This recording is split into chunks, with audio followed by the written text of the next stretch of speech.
আসসালামু আলাইকুম রহমতুল্লাহ। মাইগ্রেনের সমস্যা এটা কি জেনেটিক কারণে হয়? হ্যাঁ, মাইগ্রেন অনেক সময় কিন্তু জেনেটিক বা বংশগত কারণে হতে পারে।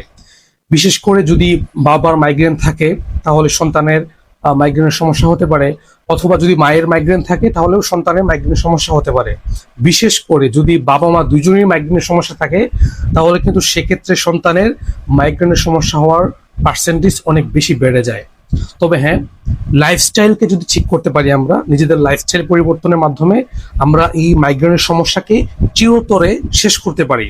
যেমন আমার যদি নিয়মিত পর্যাপ্ত পরিমাণ আমরা ঘুমাই, আমরা যদি পর্যাপ্ত পরিমাণে পানি খাই, আমরা যদি আমাদের স্ট্রেস ম্যানেজ করি, মেডিটেশন ইয়োগার মাধ্যমে নিজের চাপকে, মানসিক চাপকে আমরা কমিয়ে আনতে পারি, নিয়মিত এক্সারসাইজ করি, এই কয়েকটি মাধ্যমে কিন্তু আপনি খুব সহজেই মাইগ্রেনের সমস্যা থেকে চিরতরে মুক্তি পেতে পারেন।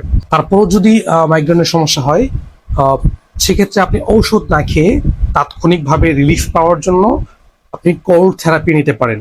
যেমন একটি তোয়ালেকে ভিজিয়ে কিছুক্ষণ ফ্রিজের মধ্যে রাখলেন, তারপর সেটাকে মাথায় দিলে, অথবা যদি migraine relief cap, headache relief cap কিছুক্ষণ ফ্রিজের মধ্যে রেখে সেটাকে মাথায় দেওয়া হয়, এভাবে কিন্তু কয়েক মিনিটের মধ্যে মাথা ব্যথা অনেকাংশে কমে যায়।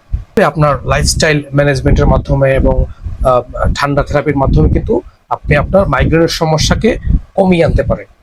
মাথা ব্যথা, মাইগ্রেনের ব্যথা এই সম্পর্কে যদি বিস্তারিত জানতে চান তাহলে আপনি আমাদের ইজি কেয়ার ফেসবুক পেজটাকে ঘাটাঘাটি করতে পারেন, লাইক ফলো দিয়ে থাকতে পারেন। আর যদি আপনার মাইগ্রেনের সমস্যা থাকে বা মাথা ব্যথা যে কোনো সমস্যা থাকে, অথবা আপনার ফ্যামিলি কারো থাকে, এবং আপনি যদি ফ্রি কনসালটেন্সি নিতে চান, তাহলে আপনি আমাদের স্ক্রিনে দেওয়া হোয়াটসঅ্যাপ নাম্বারে নক করতে পারেন।